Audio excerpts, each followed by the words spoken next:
Hello and welcome to the SOFEA Sessions podcast. In celebration of Autism Acceptance Week, we have a very special episode lined up for you today. CJ, Mia and Max join us to talk about their lived experience of being autistic. They talk about social cues and friendships, sensory overload, the education system, their diagnosis experience and the process of being assessed to be autistic, and also talk about special interests. CJ, Mia and Max are all members of the SOFEA Autism Advocacy Group and feel very strongly and passionately about supporting the autistic community, but also helping people to better understand what it means to be autistic. Just a quick reminder that any views or opinions discussed on today's episode are personal opinions and not directly linked to SOFEA as an organisation.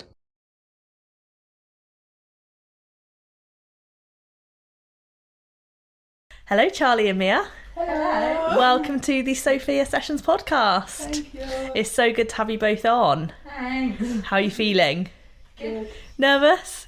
No. Excited. Good, you should be excited. It's really great to have you on the podcast. Obviously, I know you both very well because you're in the lovely Autism Advocacy Group, but it's really, really nice because it's both of your, first time on the podcast together, isn't it? Yeah. Fantastic. So we're just going to have a really good chat, really. I just want to hear all about you, about, your journeys, thoughts are around being an autistic person, but also maybe to touch on your view of autism in the wider world. We talk about this a lot in the group, don't we? Yeah. In terms of misconceptions around autism, and this is really a chance for you to speak to the listeners and to get your views as autistic people across. Well, let's get started then. I want to hand over to both of you to introduce yourselves and to tell the listeners a little bit about you. So I'm Mia, I'm 21 and I was diagnosed at age 19, I think. Can't remember. Sometime during COVID or like the end of COVID. Yeah, and I'm Charlie and I'm 23 and I was diagnosed 2 months before I was 22, so I was 21. Okay, fantastic. And can you both talk a little bit about what you're doing in terms of being at SOFEA? So I am on the Learners Programme and I've been here for 1.5 years. This is my second and final year at SOFEA's. And I'm on the employability and I've been here 3 years. Fantastic. Wow, has that been 3 years already? Wow. Gosh. I remember when you both first came to SOFEA and how different you were back then to the people that you are sat here today. Yeah. It's an amazing journey for you both, isn't it? Yeah. Fantastic. I'd like to go back a little bit if that's okay. And I'll start with Mia in terms of, can you tell us a little bit about what you were doing before you came to SOFEA? So, before I came to SOFEA, I did obviously school. Then I went to college and done an equine course. Then I wanted to do level 3, but I wasn't academic enough and I wouldn't be able to cope with it. Quotation marks. So then I started looking for other options. Then I knew someone who came here and then we came here. Fantastic. What was that like for you to be told that you weren't academic enough? I cried. I was so ready to do level 3 and they were giving me level 3 work anyway.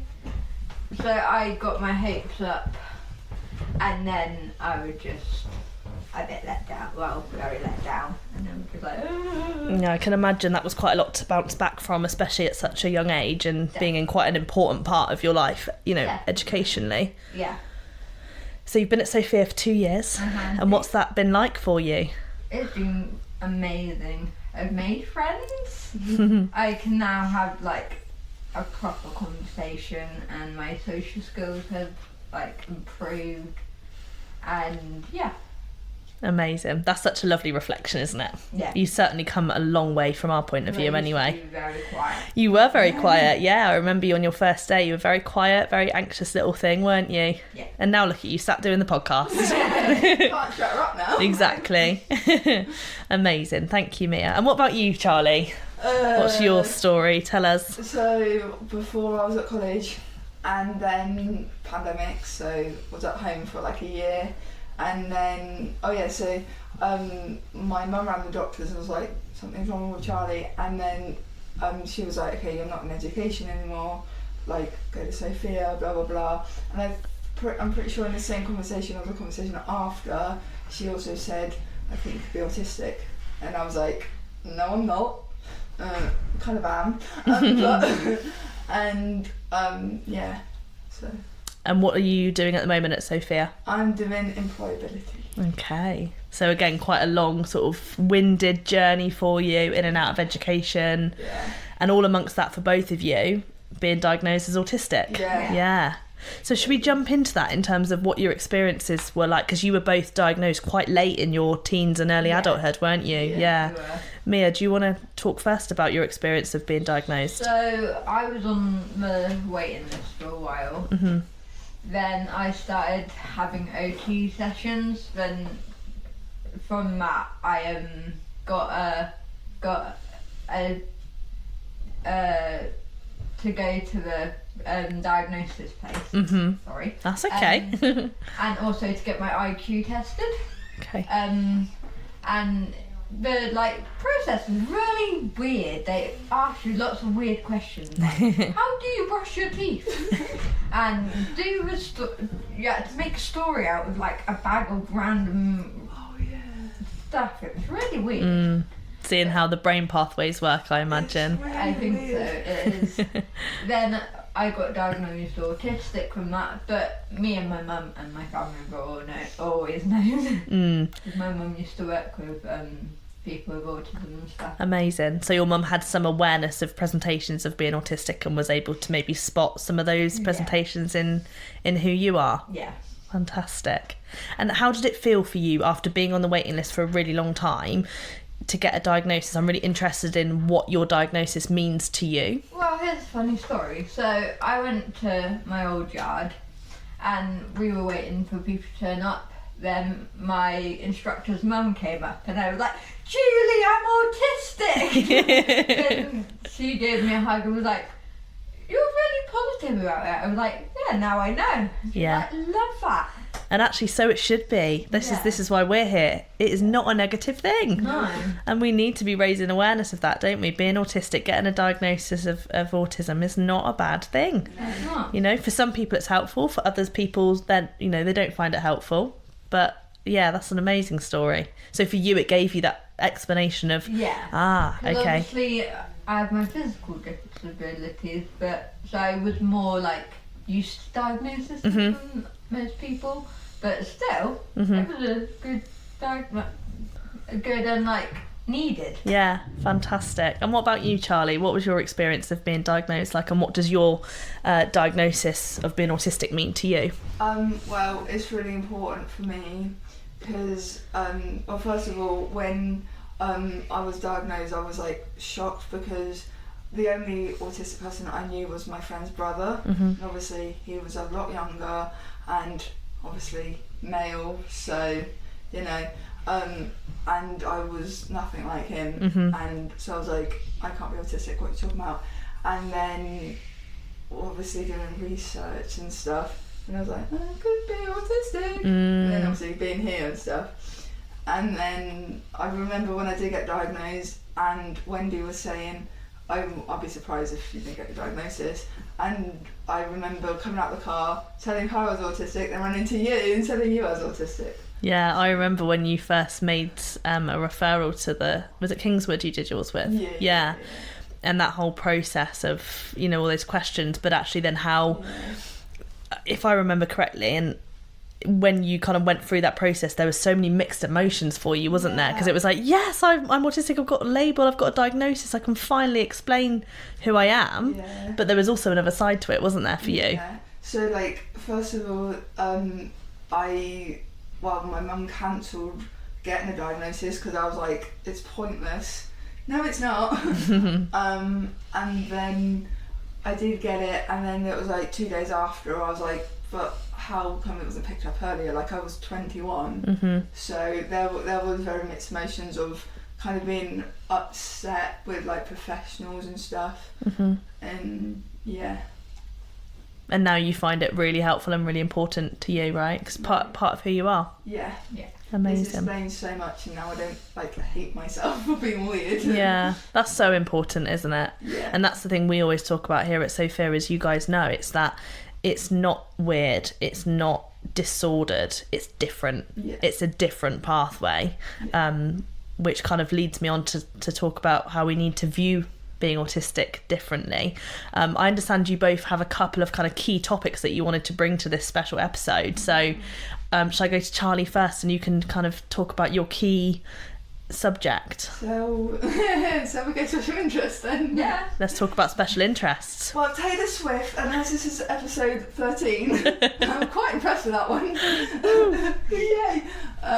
Yeah, so we've got special interest, and if anyone doesn't know what that is, it's basically mainly autistic people. It's kind of like an obsession, but so much more. So it's like from the outside looking in, rather. It's just seemed like an obsession, but it's a lot more than that. It's like if you're overwhelmed, you can't, you're burnt out, you can't cope with anything. That can be the only thing that gets you through it, which is really cool. So yeah, mine's Taylor Swift. Really? I did not know that about you. Yes, you did. I think that's the first fact you didn't know about me. Probably, yeah. So really, it feels like it's so much more than just an interest. It's a coping skill that gets you. It's life. Yeah. Literally. Like with me, because obviously mine's horses and supernatural. Like horses is a lifestyle. Like yes, it's a hobby, but it's so much more than that. Obviously, you have to muck out, ride, everything. And supernatural is my home life. Like I just watch it all the time. I'm on my 8th rewatch. Fantastic. What is it that you guys get from your special interest? Because obviously we do talk about the kind of neuroscience behind the autistic brain quite a lot. I'm really fascinated in that side of things, but just what you gain from having such passion around your special interests. I would say coping and just joy. Yeah. So if I remember I was having a really bad day a few years ago here, and then Wendy put on a Taylor video, and then I was like, okay, and then I could carry on with that day and not have to go home. Amazing. And yeah, feels like it kind of just really interesting when you said that. I got a real sense of calm. Yeah, that calmness that you get. This way, this is how I think about it. Say you see a friend every day and they become like a comfort, then when you see that friend, you know you can talk to them, not talk to them because it's special interest, but you know they're always going to be there. Yeah. Yeah. Amazing. That's such a lovely way to look at it, and it's that constant, that thing that's never going to go away. You're always going to be able to listen to Taylor Swift music. You're always going to be able to go and enjoy and ride and look after horses, aren't you? They're such a big part of life. You can always press the play button. I'm playing it now, so I know, and that's another thing. It's so lovely that you're obviously sitting here recording this with me, but you've both got your coping skills, you've got the headphones, you've got the spinny chairs. It's just really lovely to see you both not feel like you have to mask being autistic, which I know you've both done in the past, haven't you? So much. Yeah. Amazing. So special interests. I've got a bit of a question in terms of what do you think are some of the misconceptions around special interests, maybe? Specifically for autistic people? Maybe that they're maybe a childish thing, or something that isn't supposed to be too exciting. If it hasn't happened here, but in other places, it's Taylor just did a merch shop, so excited about it, and then some people can be and who cares? But for us, that's it's another positive thing. If we're having a bad day, that just is okay, it just gets you through. It's really cool. Amazing. So I think another one is you can only have one special interest. Oh, okay. Oh yeah. But you can have 1 to 2, any. But yeah. Amazing. A lot of, like, obviously I know you guys really well, but a lot of other autistic people who I've worked with throughout the years, what I've seen as a pattern, and please like challenge me or give me your views on this, but they kind of might go from one special interest to another over the years. So I'm thinking of a particular person who, when they were younger, was really, really into, what was it? Marvel. Oh yeah. And then that sort of evolved over their life, but it's always kind of been around fan fiction, Marvel, creating stuff like that. Yeah. So even though the special interest has kind of stayed similar, it's evolved over time, and what was once a special interest, they're not really interested in anymore. Yeah, I would say that's similar with me with like music, because I still love him, still love him, but Justin Bieber, day one. Just a quick disclaimer, everybody, CJ still loves Justin Bieber. I do, I really do. I saw him in 2016 and he followed me on Twitter in 2020, it was great. But like, yeah, like I was 9 when I started really loving his music, and his music got me through so many bad times in school and stuff, and then it did kind of evolve to like other singers and stuff, but like I was never stuck on one like that until Taylor. Yeah. I like these two. Here's the question. Do you remember your first special interest? Because I remember my first special interest. I would say lions. Oh. Mine was dolphin tail. Oh. That's quite cool. Why is it all animal? No, like the film. The film Dolphin Tale. But it was just a film. Okay. I watched it though. It's a great film. Okay. Yeah, 4 times a day. That's brilliant. Oh. What do you guys think about the quote? You've probably heard me say this before. The autistic life is the search for predictability. Never heard you say that. Have you not? Yeah. It's not my quote. Okay. It's Richard Maguire's quote. Okay. What do you think of that? Or the autistic life is the search for predictability. Because with Supernatural, I watch it again and again. Because I know it's going to happen and nothing's going to be like, wow. Yeah. No, this person dies. Like random. No unexpected events. Yeah. Yeah. I mean, if I'm getting to burnout, then I will go straight to Orange is the New Black. Love that show.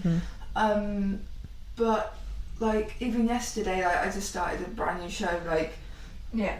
I do start more shows than I used to, and Same actually. yeah. Me and my mum. So like, I don't know. Like I like different. Yeah, that's amazing though, the fact that you're able to acknowledge that actually now you're trying different things, whereas change generally, right, is something that some autistic people can find really, really challenging. Yeah. Whereas the fact that you're able to maybe kind of explore new things and overcome so many barriers. Like the bus. The bus. Oh my god, yes. The bus. We did that on Thursday. Amazing. That's such a huge thing though, isn't it? To get a bus, because you don't know, Mikey, who's can't say his name, don't worry, I'll edit that out. That's such a massive thing for you to get the bus though, isn't it? Yeah. Because again, it's like, oh, where's it going to stop? Is it going to be a different route today? Yeah. How do I know where to get off? There's so many factors that could be quite scary, but you've overcome them. Yeah. And I think because when I was at college, I had so many bad experiences on bus, but then Mia was like, "You want to try it? And you can come to mine and see my dog." I was like, "There's a dog involved. I'll come." Definitely. Yeah, that's a good thing to work towards, isn't it? Yeah. Amazing. So what was the other subject areas that you both wanted to bring? Yeah. Okay, I'll say it. There's friendships. Okay. Let's talk about friendships and being autistic, because so I don't have a diagnosis of autism. I don't think I'm autistic personally, so it's just important for me to put that out there because I'm coming from an holistic Yes. point of view. There is absolutely a misconception, ideation that autistic people struggle to make friends, or that they struggle in social situations. My viewpoint of that is that I have seen some circumstances where autistic people really do struggle with social cues and therefore struggle in relationships.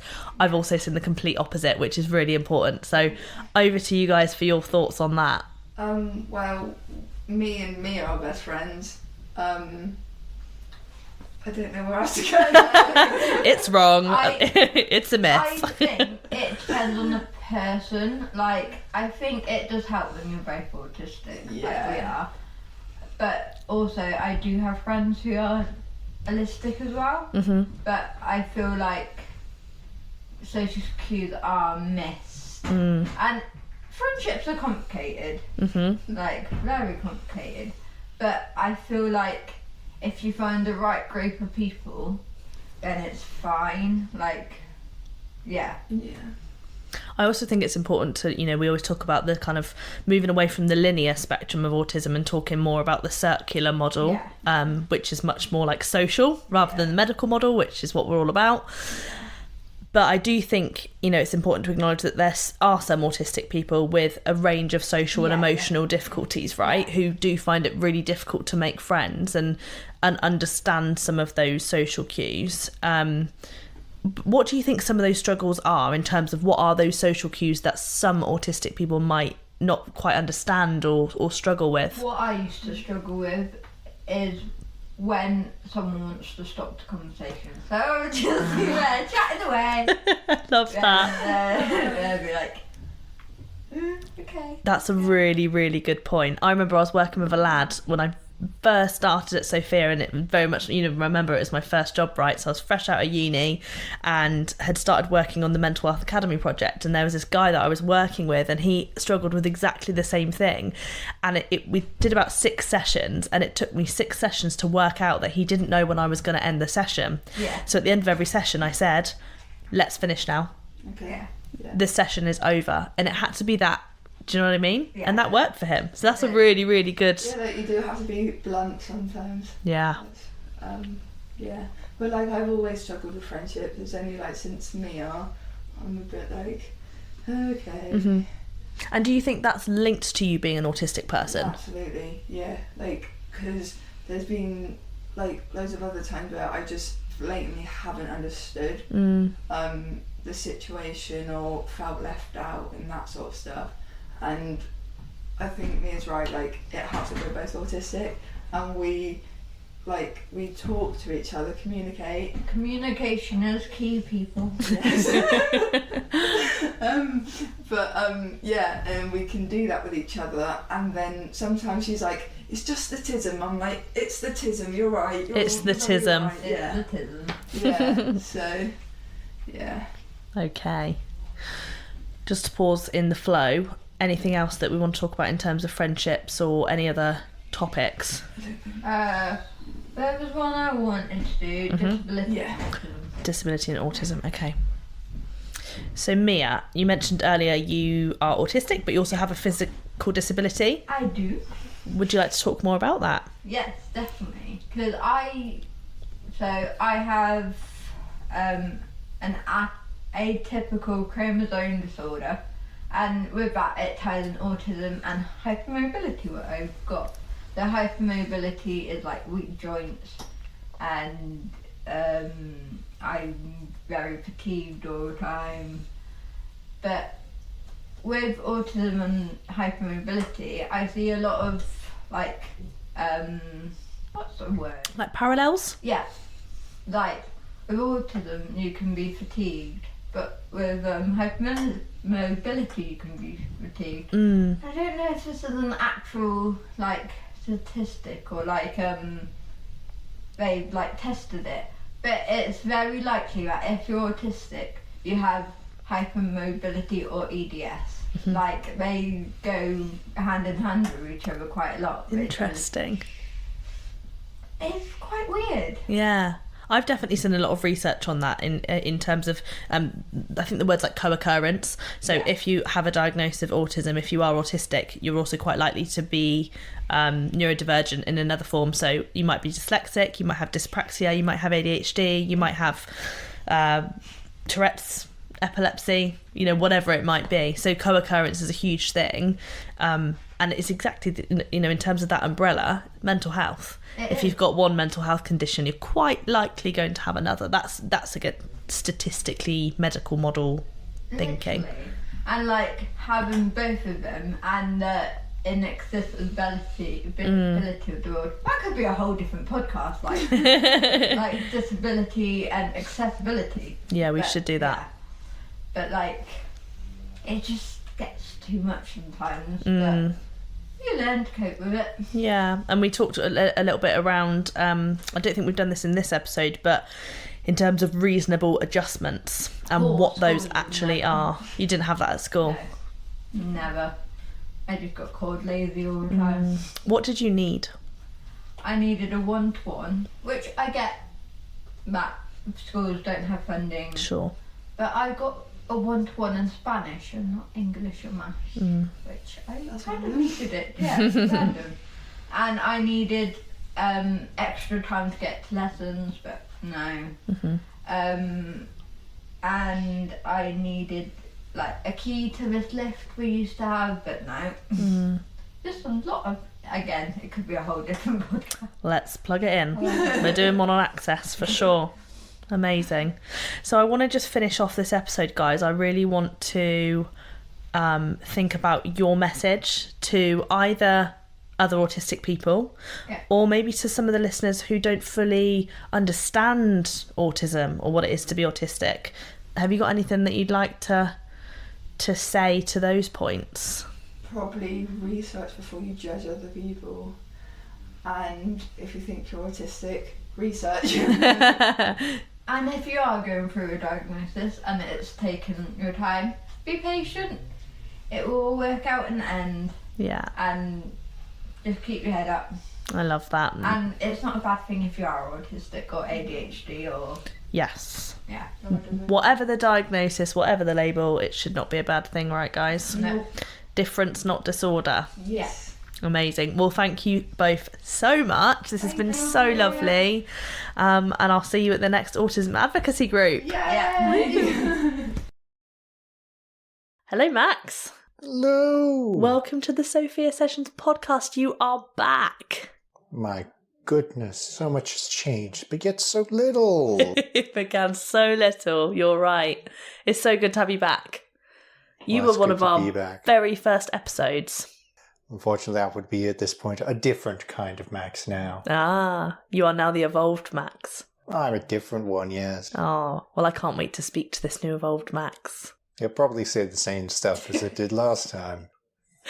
Well, it's great to have you here, Max, for this very special episode in celebration of Autism Acceptance Week. So, I know that you've had a think about some of the things that you want to talk about, and this is really a chance for you to share a little bit more about your story, but also to think about, you know, celebrating being autistic for this special week this week. So, without further ado, can you, first of all, introduce yourself to the listeners, a little bit about who you are, how old you are, and what you're doing? Well, my name is Max, and that's as far as that's going. I'm currently 22, and so, yeah. Okay, and what are you doing at SOFEA? Well, currently I'm with the Autism Advocacy Group as well as the work employability program. Yes, got you. The employability program. I'm doing those. Fantastic. And previously you were on our education program, weren't you? Yeah. Getting your qualifications. Giving school or education a second shot, right? Yeah. Yeah. Speaking of school, I understand you would quite like to talk about your experiences as an autistic child being in primary school.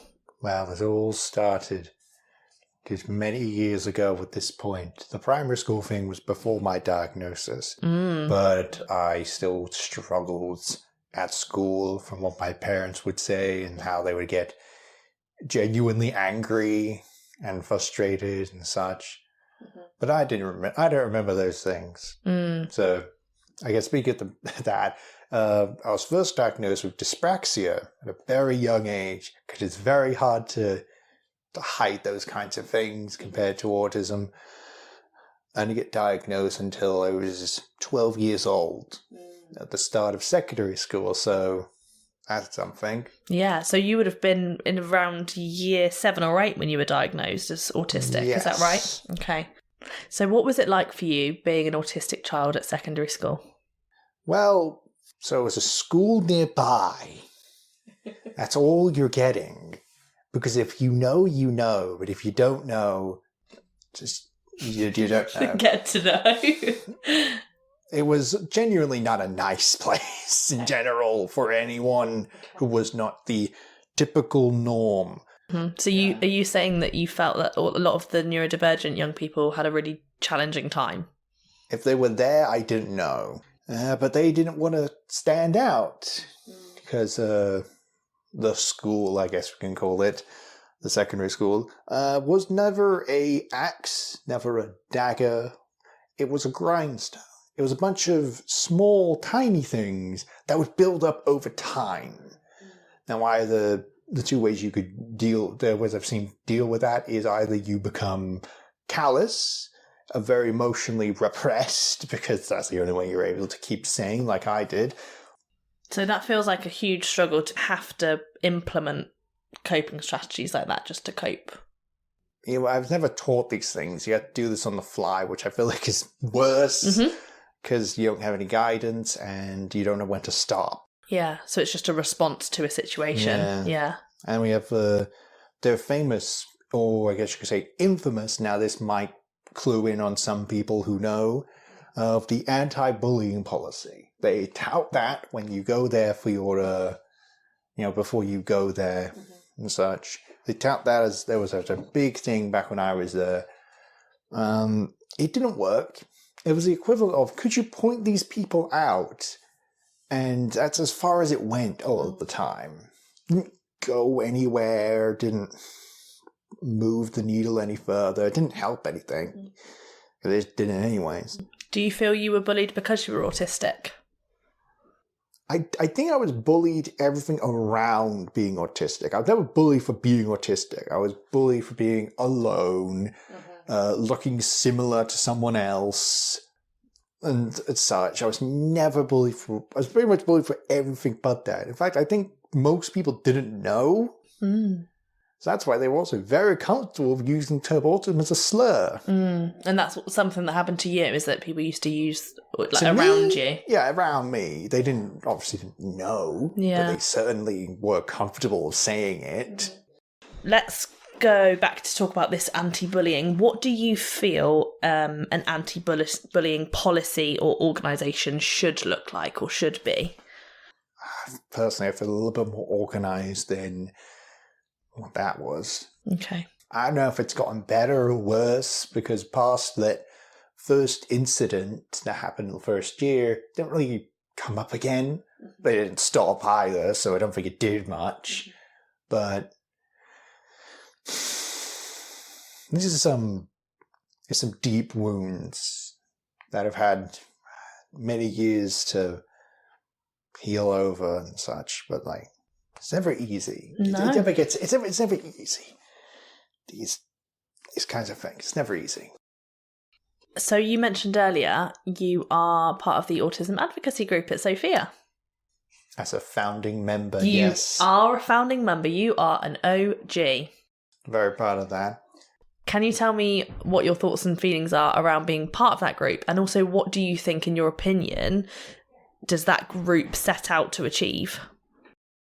Well, I feel like the group sets out to improve autism understanding, not just hopefully in SOFEA, but in the local community as well as all of Oxfordshire, and then branching out further and further and further as this gets bigger and bigger and bigger. So huge advocacy, correcting misconceptions of autism and autistic people. Like other groups of a similar level to ours. Mm-hmm. So working with partners, you mean, other charities? Yeah, other charities like that, yes. And what do you feel about being part of the group as a founding member? As a founding member, I come in as usual, I blink, I turn around, I come back, it's been over a year, it's like, well, how did we get here? I can't believe it's been over a year since we started it. How did we get to doing talks to people and students? This was just a little group we did to talk about autism in general, but now we're making actual attempts, at least, at real change, and it's like, whoa, where'd this come from? Yeah, and what's that like for you, being able to be part of hopefully some systematic change? It's always been something I wanted to do, but it's always been something that's been out of reach. That makes sense, because where do you start, kind of thing. It's like, how do you go from nothing to all of a sudden enacting incredible change at a systematic level? You absolutely. need a chance, and that's what this is. It's a chance for me to do something. Amazing. I'll try to hold on to it as much as possible. Yeah, well, there you go. You're a founding member, so... That's something. Exactly. So obviously, before Christmas, you guys delivered staff training to staff members and volunteers within the SOFEA organisation on both sites. Obviously, we travelled all the way up to Milton Keynes and you delivered the training there, and you guys also did the training at our Didcot site. What was that like for you, being able to educate people around autism? It's certainly something, I guess you could say. It certainly is a big deal for us, because there's a difference between we've been planning this, we've been thinking about this for a good long while, and then actually doing it. That's something else.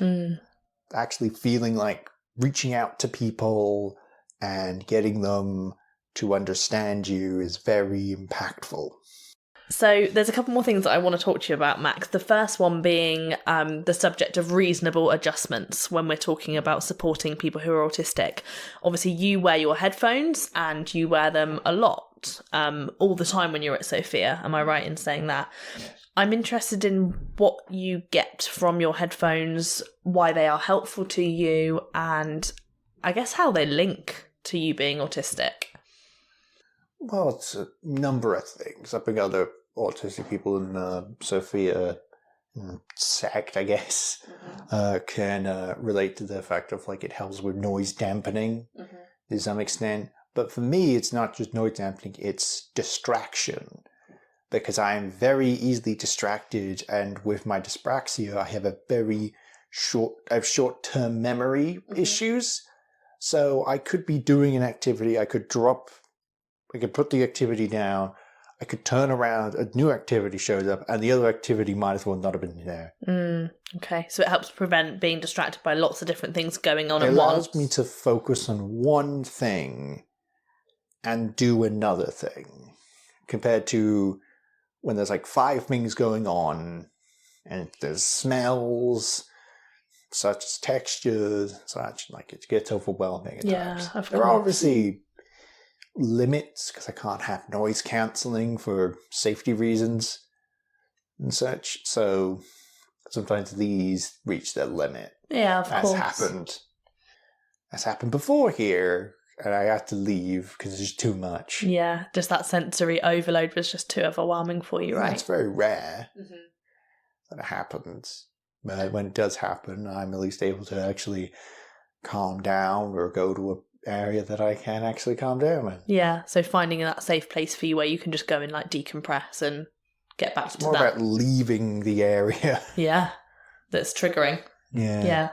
So I have one more final question for you, Max, and it's really around what you would like to put out there as a message, either to people who are listening who are autistic, or to maybe some listeners who maybe don't quite understand what it is to be autistic, and you want to share a viewpoint with them. What would you say to those people?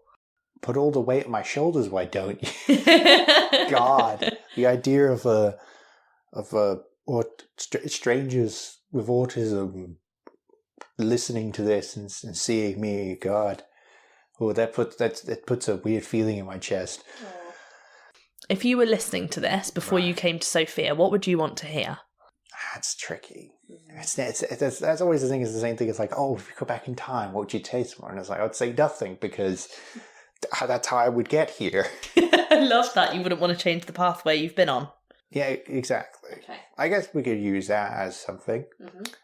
What happened in the past shaped you what you are now. And what you are now could shape what you are in the future.